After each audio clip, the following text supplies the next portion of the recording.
Hello students, my name is Khushboo and I welcome all of you to the class.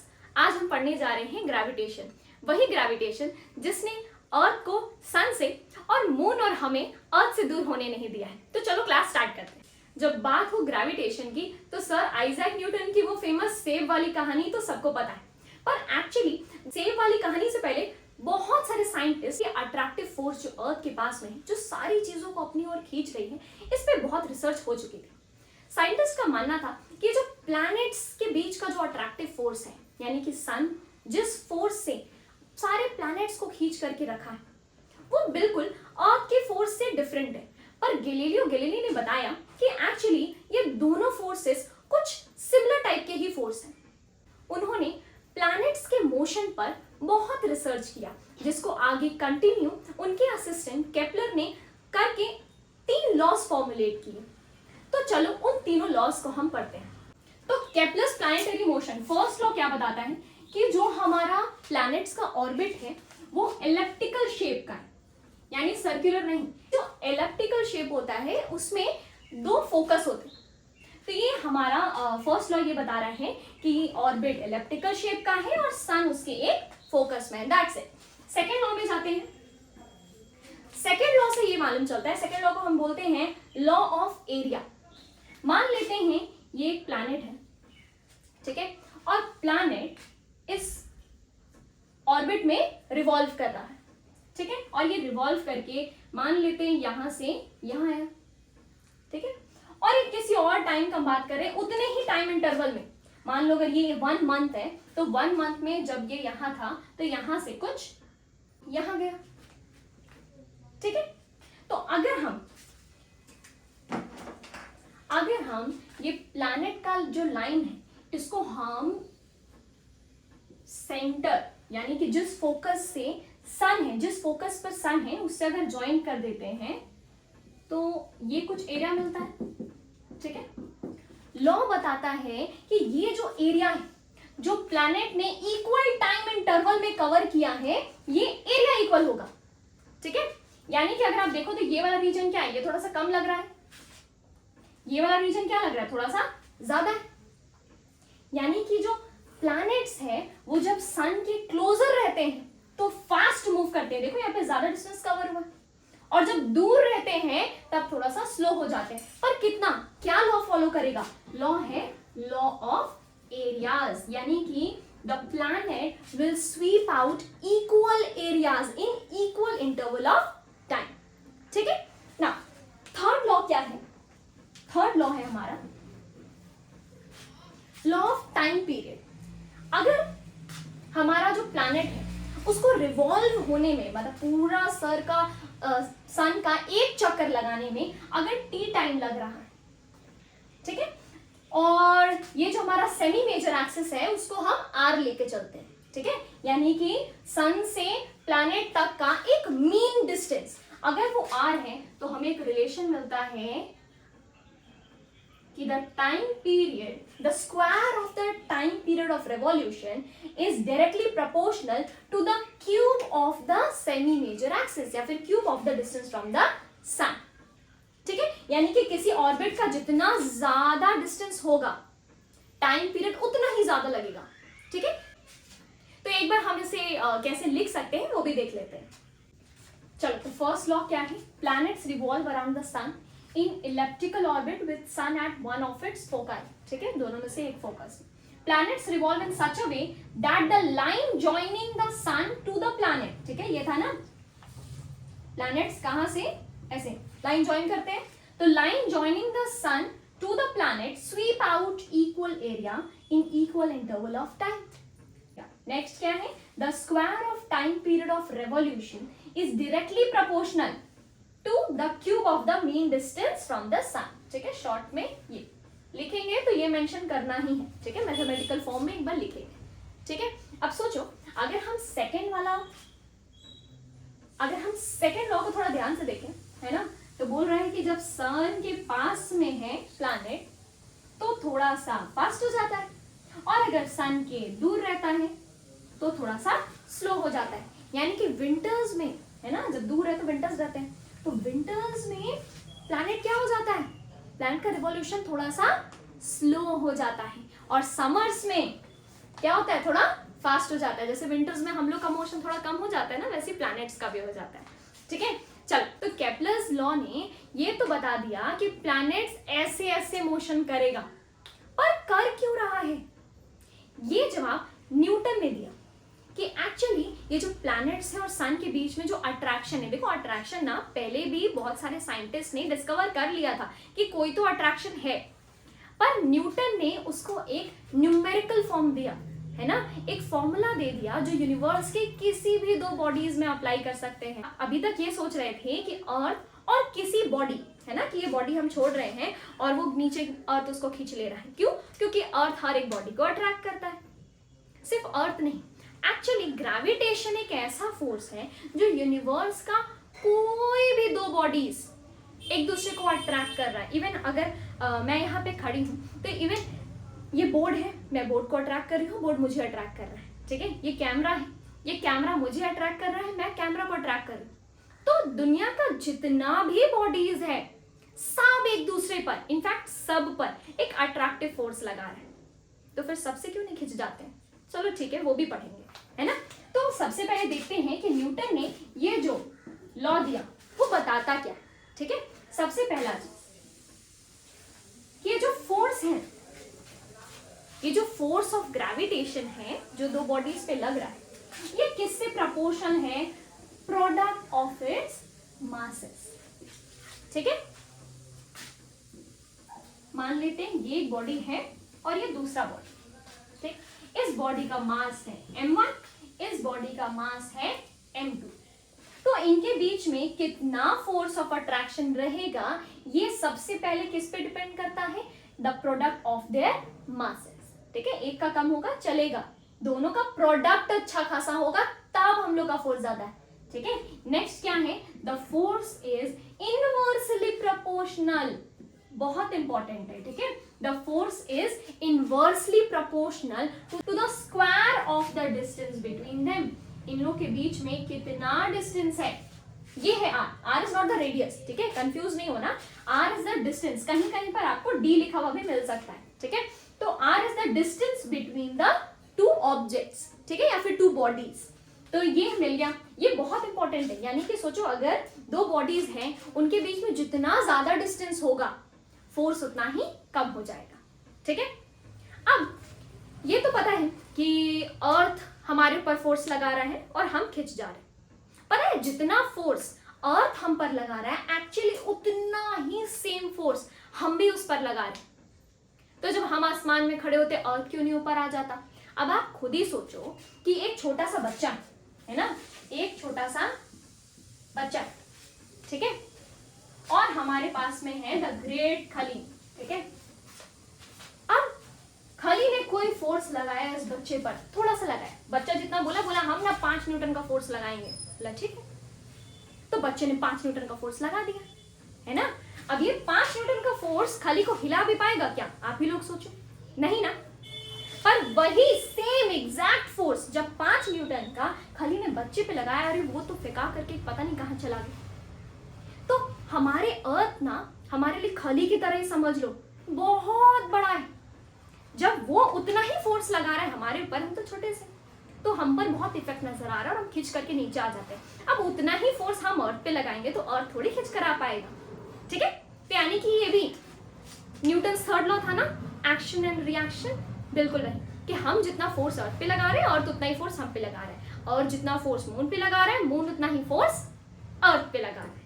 ठीक है, तो चल अब इससे फॉर्मूला निकालते हैं, है ना। क्या है? अगर हम प्रोपोर्शनैलिटी देखें, पहले इसको हटा देते हैं।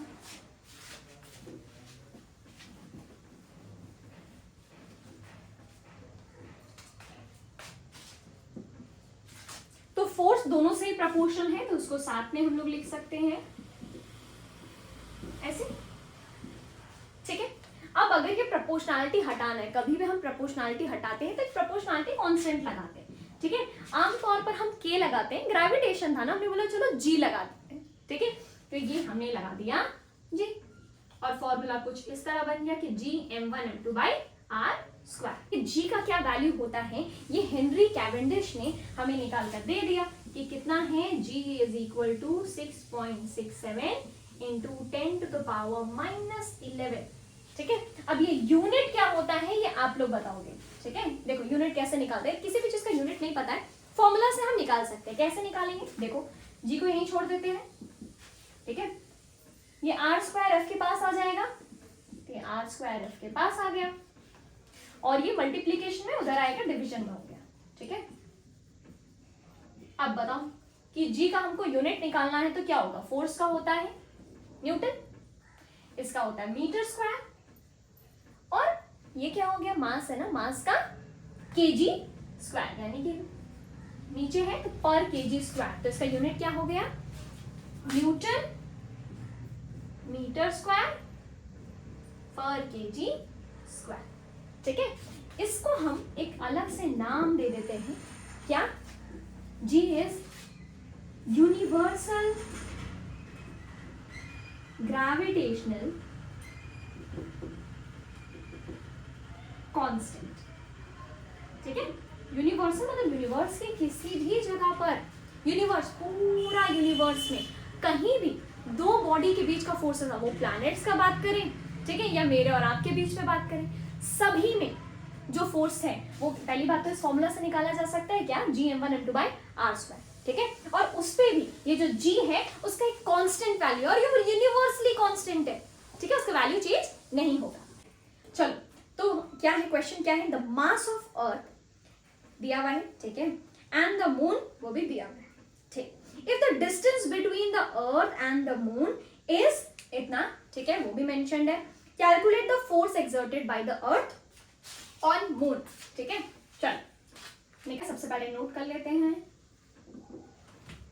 मास ऑफ अर्थ है 6 into 10⁻24 kgs, mass of moon दिया हुआ है, कितना है, 7.4 इंटू 10⁻22 kgs, ऑब्वियसली मून का कम है वेट, है ना, सॉरी मास। ठीक है, नेक्स्ट क्या है हमारा, डिस्टेंस दिया,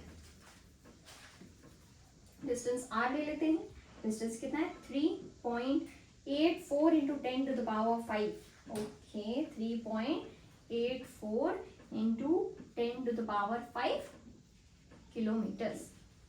फोर्स का फॉर्मूला क्या है, पता ही है, लगा देते हैं फॉर्मूला में। उससे पहले ये जो किलोमीटर में है उसको कन्वर्ट कर लेते हैं मीटर्स में, तो 10⁻³ मल्टीप्लाई हो गया और ये किलोमीटर से बन गया मीटर। ठीक है, या इसको साथ में ही लिख सकते हैं, कितना हो जाएगा, 5 + 3 8, नाउ दिस इज 10⁸ मीटर्स। ठीक है, और कुछ तो चेंज नहीं करना है, नहीं करना है। ठीक है, नाउ फॉर्मूला इज Gm1m2/r²। ठीक है, g कितना है, 6.67 ले लेते हैं, 6.7, चलो ठीक है देखते हैं, 6.67 इंटू 10⁻−11। ठीक है, नेक्स्ट क्या है, दोनों मासेस, यानी 6 इंटू 7.4, और क्या है 10⁻24 इंटू 10⁻22, कितना हो जाएगा, 24 + 22। ठीक है, दिख रहा है ना, r², दोनों के बीच का डिस्टेंस है इतना, 3.84 इंटू 10⁸ मीटर्स। चलो आप लोग भी कैलकुलेट करो, हम भी कैलकुलेट करते हैं, देखते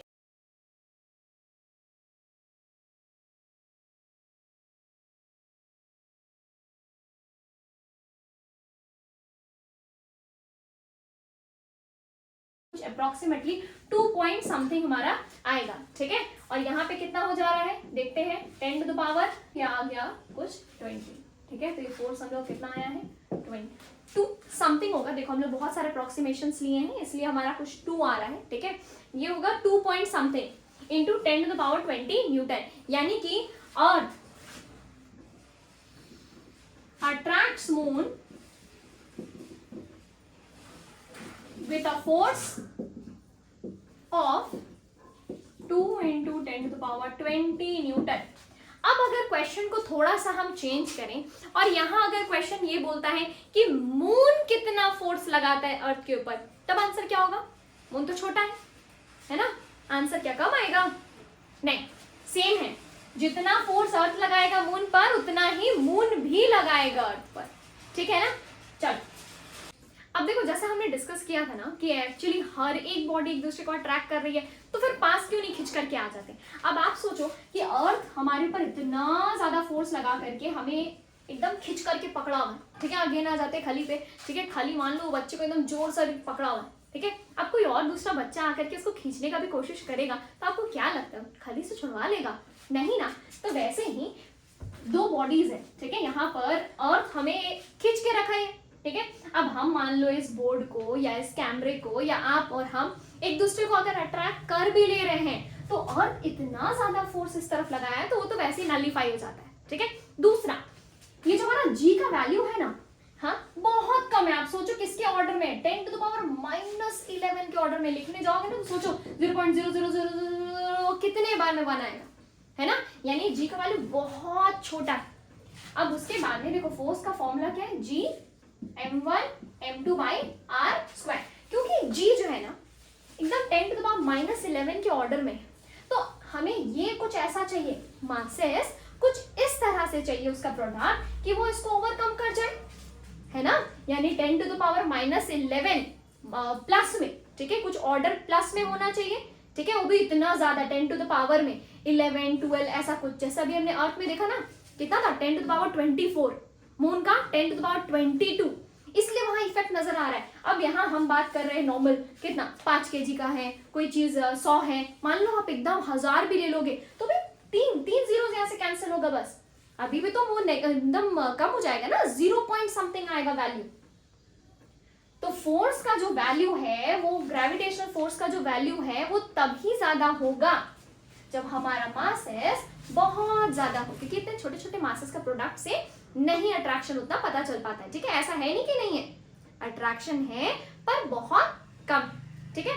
और बात रहा कि अच्छा डिस्टेंस कम करके भी तो फोर्स बढ़ा सकते थे, तो देखो अगर डिस्टेंस आप एकदम सटा भी दोगे, ठीक है, एकदम चिपका भी देते हो तो भी ये जी का जो वैल्यू है ना, इसको नलीफाई करने के लिए उतना पॉसिबल नहीं हो पाएगा। मासेस थोड़े से हैवी होंगे तो ही हमें ग्रेविटेशनल इफेक्ट कुछ नजर आता है, ठीक है, जैसे कि इन टर्म्स ऑफ प्लैनेट्स जिनका मास बहुत ज्यादा है।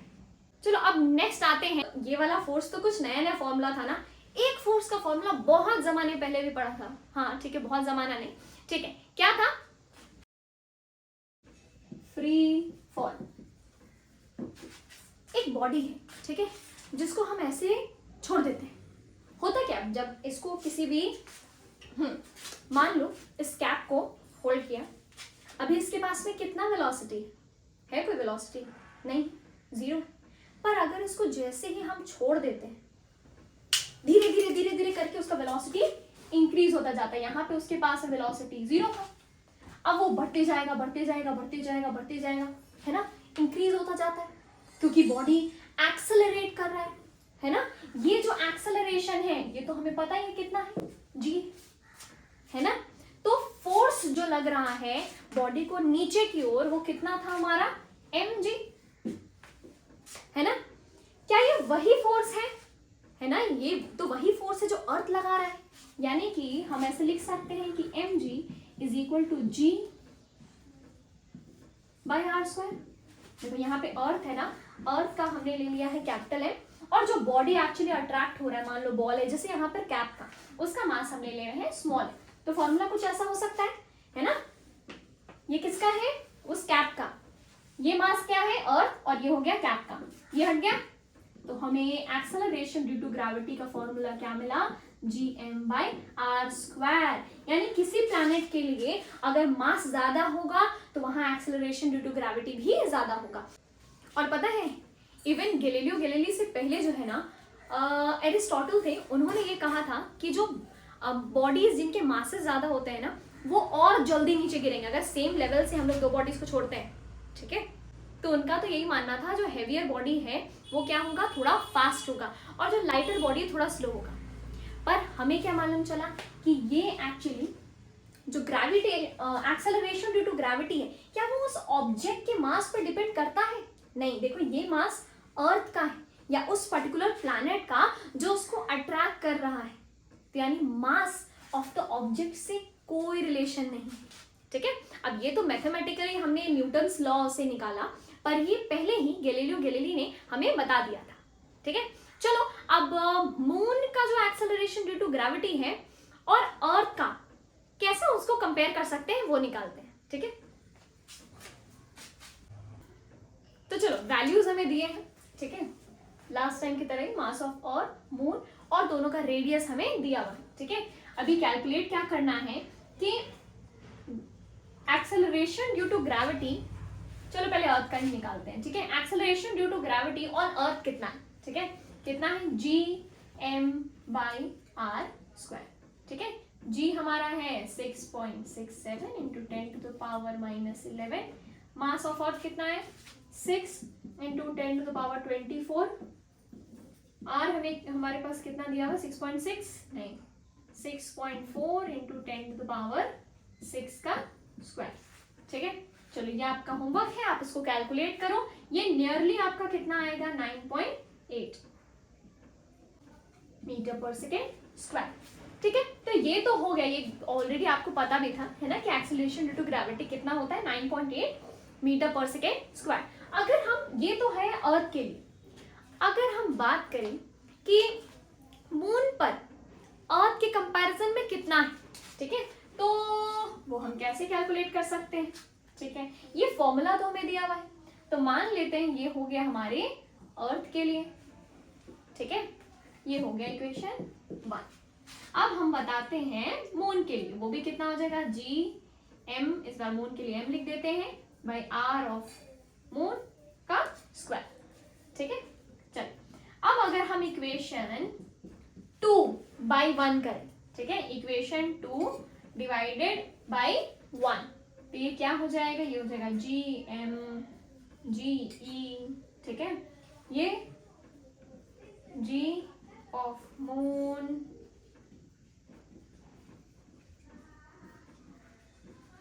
ठीक है। अब देखो ये ग्रेविटेशनल कांस्टेंट तो कट गया, वैल्यूज डालेंगे,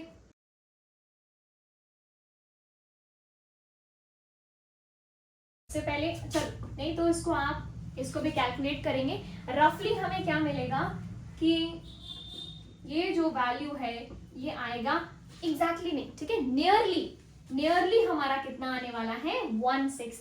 तो हम कह सकते हैं कि ग्रेविटेशन ऑन मून, कहीं कहीं इसको G डैश भी लिख सकते हैं, आप Gm भी लिख सकते हो, वो कितना हो जाता है 1/6 of the gravitation the acceleration due to gravity by earth. अब ये जो G है ये तो हमने देख लिया कि ये किससे वैरी करता है, ये भी रेडियस पे डिपेंड करता है ना।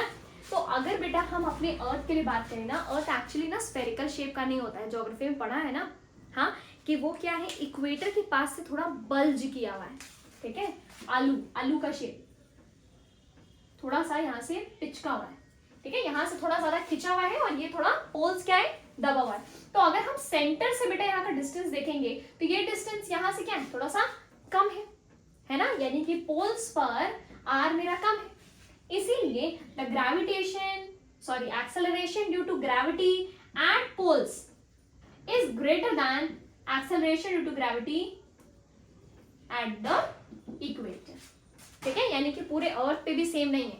इसके अलावा अगर हम अर्थ पे ही किसी हाइट पर जा रहे हैं, ये अर्थ है, अब हम ऊपर जा रहे हैं बेटा, तो भी एक्सेलरेशन ड्यू टू ग्रेविटी क्या होगा कम होगा। एंड थोड़ा स्ट्रेंज है पर एक्चुअली सरफेस से अगर हम अर्थ की सेंटर की ओर जाएंगे तो भी ग्रेविटी क्या होगा कम होते जाएगा, यानी कि G is maximum at the surface of the earth, ठीक है। ऊपर जाने से भी घटने वाला है, नीचे जाने से भी घटने वाला है। इनफैक्ट ये सेंटर ऑफ अर्थ तक जाते जाते G एट सेंटर कितना हो जाएगा 0, ठीक है। तो acceleration due to gravity at the centre of earth is 0, ठीक है। वापस से आ जाते हैं अपने फ्री फॉल की कहानी पर। फ्री फॉल तो आपको पता है ना, कि अगर किसी बॉडी को हम कोई वेलोसिटी नहीं दे रहे और हम तो 0 वेलोसिटी में छोड़ दे रहे, ठीक है, और अब अर्थ उसको कोई एक्सेलरेशन दे करके धीरे धीरे उसके वेलोसिटी को इंक्रीज कर रहा है, तो इस पर हम क्या इक्वेशंस ऑफ मोशन लगा सकते हैं। हाँ, मोशन चैप्टर में आपने कुछ इक्वेशंस पढ़ा था, है ना, चलो इन इक्वेशंस को लिख लेते हैं। इक्वेशंस हमारे मोशन में पढ़ा था ना, ये फर्स्ट ऑफ ऑल एक बात याद रख लो बेटा, कि ये जो इक्वेशंस है ना ये तभी वैलिड है जब एक्सेलरेशन हमारा कांस्टेंट, ठीक है। ये जो इक्वेशंस है these are equations of motion for constant acceleration, है ना। कोई एक फिक्स्ड एक्सेलरेशन होगा, एक्सेलरेशन भी चेंज हो रहा है तो फिर भी एक ही जगह डालेंगे क्या, है ना। देखो सब में एक्सेलरेशन दिया है तो एक्सेलरेशन का वैल्यू क्या होना चाहिए, कांस्टेंट, ठीक है। तो फ्री फॉल की अगर हम बात करें, देखो ऐसे तो ग्रेविटेशन, वो एक्सेलरेशन ड्यू टू ग्रेविटी थोड़ा सा चेंज आ रहा है ना। अल्टीट्यूड में जैसे हम हाई होते जाएंगे तो ग्रेविटेशन का थोड़ा सा वैल्यू कम होते जा रहा है, बट इतना ज्यादा भी नहीं है। यूजुअली हम 9.8 लेकर के ही पूरे अर्थ के सरफेस पे हम कैलकुलेट कर रहे हैं, ठीक है, इवन थोड़े से हाइट पे भी, क्योंकि जो चेंज है ना बहुत थोड़ा सा है तो उसको इग्नोर करके चलेंगे, ठीक है, not to worry about it. Now free fall में अब हम क्या करेंगे, अब फ्री फॉल का मतलब ही होता है बेटा कि हमें स्टार्टिंग में कोई वेलोसिटी नहीं देनी है, तो यू हमारा कितना हो जाएगा, 0। एक्सेलरेशन में ए की जगह हम क्या लिख सकते हैं, जी के, कि हाइट कितना है मान लेते हैं h हाइट इसने डिस्प्लेस किया, ठीक है। तो जहां भी डिस्प्लेसमेंट होगा वहां s की जगह अब हम लिख सकते हैं h, ठीक है। तो इन सारे इक्वेशंस को हम दोबारा से लिखते हैं। तो क्या फर्स्ट इक्वेशन कितना हो जाएगा, v is equal to u, तो बेटा हमारा 0 है, u बिकम 0 एंड a की जगह लिखेंगे g एंड t, ठीक है। नेक्स्ट हमारा क्या है बेटा, तो अच्छा इसमें से अगर टाइम पीरियड हमें निकालना हो तो time is equal to v by g, clear है। नेक्स्ट जाते हैं नेक्स्ट फॉर्मूला में। नेक्स्ट हमारा v square is equal to u square plus 2as, यहाँ पे भी u का वैल्यू हमारा हो गया 0, ठीक है। तो इक्वेशन क्या नया तैयार होता है, v square is equal to 2 a की जगह क्या g, ठीक है, तो g और s की जगह क्या लिख सकते हैं, h हाइट, ठीक है। तो हमें एक और फॉर्मूला मिला, क्या मिला, v square is equal to 2gh, ठीक है। अगर हमें v निकालना है तो इससे हम कुछ ऐसा भी लिख सकते हैं, ठीक है। यानी कि किसी पर्टिकुलर हाइट पर, ठीक है, या कोई हाइट जब वो कवर कर रहा है, गैलीलियो ने यही तो बताया था ना, हाँ, कि अगर कोई दो बॉडी है उसका क्या मास है, क्या है नहीं है, जल्दी पहुंचेगा, डिपेंड ही नहीं करता है, मास पे तो डिपेंड ही नहीं करता, देखो डिपेंड करता है नहीं, ठीक है। दूसरा यहाँ पे देखो वेलोसिटी कितना अक्वायर करेगा, किसी पर्टिकुलर हाइट पर आते वक्त कितना वेलोसिटी अक्वायर करेगा, ये डिपेंड करता है बेसिकली सिर्फ h पर, g तो हमारा कांस्टेंट है ना। तो कितना हाइट कवर किया है, ठीक है, उसी से हमें क्या मिलेगा कि उसे कितना वेलोसिटी मिला। नेक्स्ट क्या है हमारा, डिस्टेंस या डिस्प्लेसमेंट। डिस्प्लेसमेंट कितना है, s is equal to u t plus half a t square, ठीक है। अब फिर से ये वाला जो हमारा टर्म है ये 0 हो गया एंड s के जगह लिखते हैं h, तो h is equal to half g t square, ठीक है। टाइम पीरियड का फॉर्मूला इससे भी निकाल लेते हैं, कितना आ जाएगा, 2 ऊपर गया,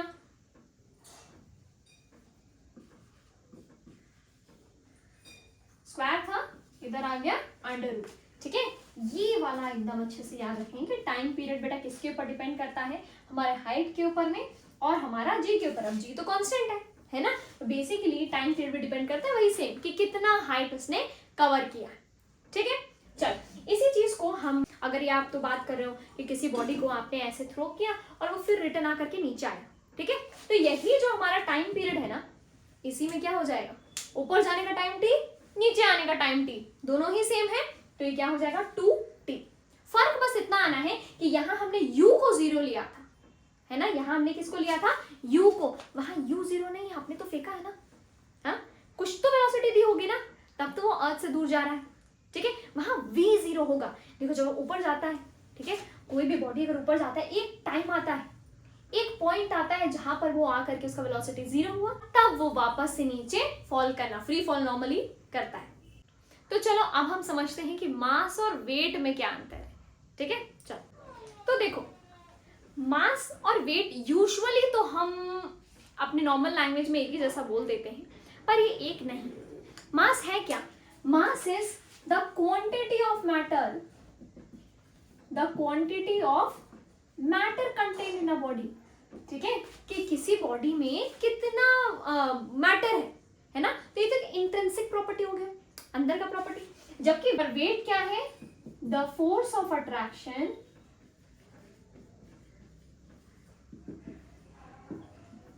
by which earth attracts a body. ठीक है, कितना फोर्स अर्थ लगा रहा है, ये होता है वेट। जबकि किसी बॉडी के अंदर में कितना मैटर है, ये है हमारा मास। जो मास है ये एक स्केलर क्वांटिटी है ना। स्केलर में वेक्टर पढ़ा है ना, इसमें डायरेक्शन से कोई फर्क नहीं पड़ना, जैसे कैलकुलेशन मैथ्स में करते हैं वैसे ही करेंगे। But weight is a vector quantity just like force, है ना, क्योंकि ये तो फोर्स ही है ना, फोर्स बाय द अर्थ। तो ये कैसा क्वांटिटी है, वेक्टर। यहां कैलकुलेशंस करने में डायरेक्शन इज मस्ट, ठीक है, ध्यान देना पड़ेगा। केजी है ना। और वेट का ऐसा यूनिट है न्यूटन, ठीक है। या न्यूटन के अलावा हम और भी लिखते हैं, जैसे कि केजीएफ, ठीक है। 1 केजीएफ क्या है कि 1 किलोग्राम बॉडी पर, कोई बॉडी है जिसका मास कितना है 1 केजी है, उस पर और कितना फोर्स लगाएगा, ठीक है। तो ये हमारा हो जाता है 9.8 न्यूटन, ठीक है। इसी को हम इससे छोटा यूनिट यूज कर सकते हैं। केजीएफ है क्या, केजीएफ वो वाला नहीं, किलोग्राम फोर्स, ठीक है। और किलोग्राम फोर्स से छोटा आ जाता है हमारा GF, gram force, and gram force is 980 dyne, ठीक है। इस पे जोक्स बहुत सुना है ना आपने। हाँ, नेक्स्ट हमारा क्या है कि मास कैसा होता है, यूजुअली तो कांस्टेंट ही होता है, जगह के साथ चेंज नहीं होता है कि यहाँ मास 1 केजी है, कहीं और लेकर जाएंगे तो 2 हो जाएगा, नहीं ना, पर वेट के साथ होता है, ठीक है। ये क्या होता है, वैरी विथ प्लेस, है ना।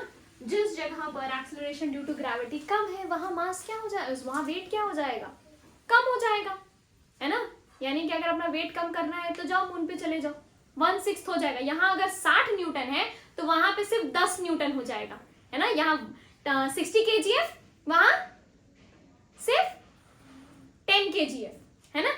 चल, तो यूजुअली देखो बेटा, मास ऐसे हम लोग बोल तो दिए हैं कि कांस्टेंट रहता है, पर वेलोसिटी के साथ ना ये भी चेंज होता है। अगर किसी बॉडी को बहुत ज्यादा वेलोसिटी दिया जाएगा तो उसका मास भी क्या हो जाएगा, चेंज हो जाएगा। एक रिलेशन हम लिखते हैं कि इफेक्टिव मास कितना होता है,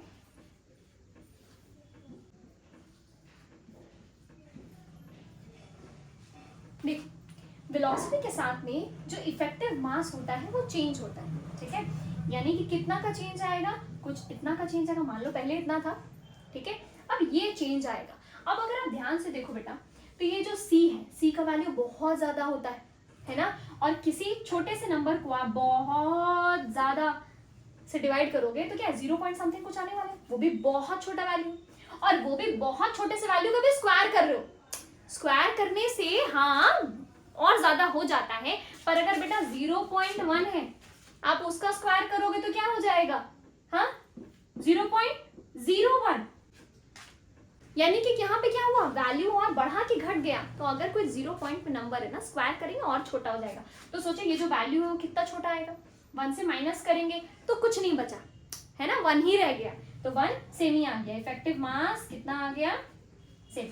तो आम दुनिया में तो इतना फास्ट तो कोई हम लोग का ऑब्जेक्ट नहीं है ना, जो इतना फास्ट जा रहा है, जो c के वैल्यू के करीब आ सके, है ना। इसलिए यूजुअली हम लोग मास को क्या लेते हैं, कांस्टेंट, बट वेलोसिटी के साथ में मास क्या हो जाता है, घट जाता है, ठीक है। तो आज अपनी ग्रेविटेशन के इस लेक्चर को यहीं पर समाप्त करते हैं, ठीक है। आई होप आप लोगों को ग्रेविटेशन ठीक से समझ आया होगा।